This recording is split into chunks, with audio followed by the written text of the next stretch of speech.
Kalau kita ngomongin sejarah kan ada nama-nama yang langsung nempel sama satu sifat tertentu. Kalau soal keberanian mungkin kita kepikiran nama lain.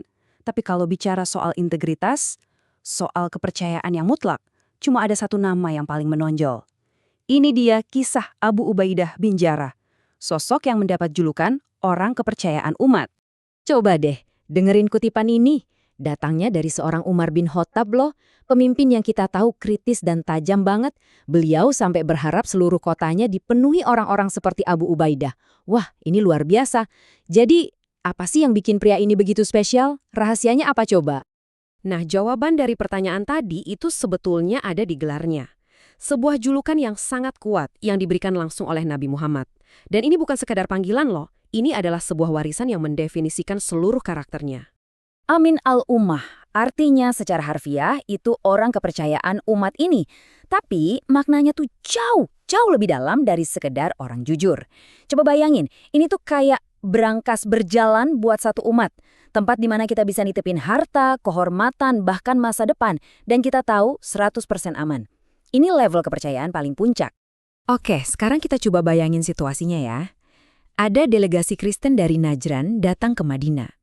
Mereka punya urusan keuangan yang besar, dan permintaannya spesifik banget. Tolong kirim satu orang yang bisa kami percaya sepenuhnya. Bukan cuma orang jujur biasa, tapi yang integritasnya itu nggak ada celah sama sekali. Taruhannya bukan cuma uang loh, tapi hubungan antar komunitas. Dan di tengah semua sahabat-sahabat hebat yang ada di sana, Nabi Muhammad memanggil satu nama. Berdirilah wahai Abu Ubaidah. Dengan kalimat itu, beliau bukan cuma menyelesaikan urusan bisnis. Beliau itu mengukuhkan sebuah reputasi untuk selamanya. Dan sejak saat itulah, ia dikenal sebagai Amin al-Ummah. Tapi ya kepercayaan setinggi ini kan nggak muncul gitu aja. Kepercayaan kayak gini itu ditempa di ujian-ujian paling berat. Buat Abu Ubaidah, ujian pertamanya datang dalam bentuk konflik yang paling personal dan paling menyakitkan antara keluarga dan keyakinan. Di satu sisi, ada ayahnya sendiri, ikatan darah. Di sisi lain, ada iman yang baru saja ia peluk. Dan di Perang Badar, dua dunia ini tabrakan. Coba deh bayangin gimana pergolakan batinnya. Berhadapan sama orang yang seharusnya paling dihormati, tapi sekarang statusnya musuh di medan perang. Ini momen yang tragis banget, sekaligus jadi penentu. Dia udah coba berkali-kali buat menghindar dari ayahnya di medan perang, tapi akhirnya ya nggak bisa. Dalam pilihan yang nggak terbayangkan ini, dia memilih imannya. Ini bukan soal mengkhianati keluarga ya, ini lebih ke penegasan bahwa loyalitas tertingginya itu pada kebenaran yang dia yakini. Sebuah pengorbanan pribadi yang luar biasa. Nah, komitmen yang sama kuatnya ini, yang bikin dia sanggup melewati ujian iman terberat tadi, itu juga yang jadi sumber keberanian fisiknya yang luar biasa. Sekarang kita geser ke Perang Uhud. Di sini pengorbanannya jadi legenda.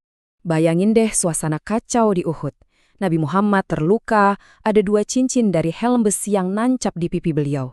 Abu Ubaidah langsung maju, tapi dia nggak mau pakai tangannya. Kenapa? Karena dia takut cangkramannya malah bikin tambah sakit. Jadi apa yang dia lakukan?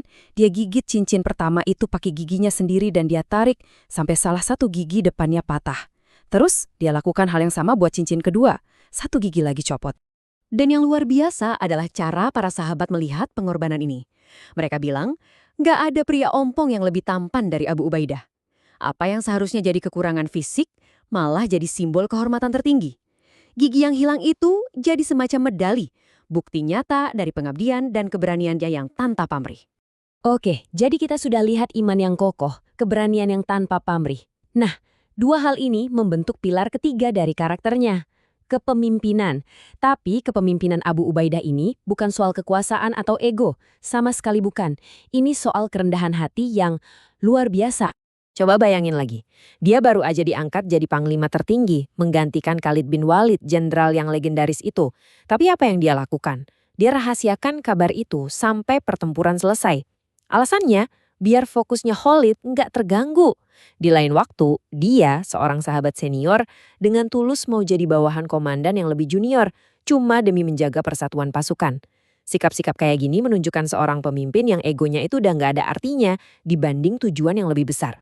Dan kerendahan hatinya ini bukan cuma sekedar sikap ya, ini tuh jadi strategi kepemimpinannya. Dia nggak memimpin dari atas Menara Gading. Dia datengin satu persatu tenda prajuritnya. Duduk bareng mereka. dengarkan keluh kesah mereka. Nah, inilah cara dia membangun loyalitas, bukan dengan perintah, tapi dengan kepedulian. Inilah pondasi dari kepercayaan. Jadi, apa buah dari semua ini? Gimana kombinasi antara kepercayaan, keberanian, dan kerendahan hati ini akhirnya membentuk sejarah? Nah, jawabannya ada di penaklukan-penaklukan besar yang dia pimpin dan warisan yang dia tinggalkan. Di bawah komandonya, wilayah-wilayah kunci berhasil dikuasai satu persatu. Damaskus, Fahl di lembah Yordan, praktis seluruh wilayah Syam. Ini bukti kalau kebaikan hatinya itu nggak bikin dia jadi pemimpin yang lemah. Justru sebaliknya, integritasnya itulah yang bikin dia jadi seorang komandan militer yang super efektif dan dihormati. Dan ini ujung-ujungnya membawa kita kembali ke poin utama. Kepercayaan. Puncak kemenangannya, penaklukan Yerusalem, itu nggak diraih dengan pedang, tapi dengan reputasi. Para pemimpin kota waktu itu setuju untuk menyerah secara damai, tapi dengan satu syarat. Serah terimanya harus dibawa jaminan orang yang mereka percaya. Pada akhirnya, karakter Abu Ubaidah lah yang jadi senjata paling ampuhnya.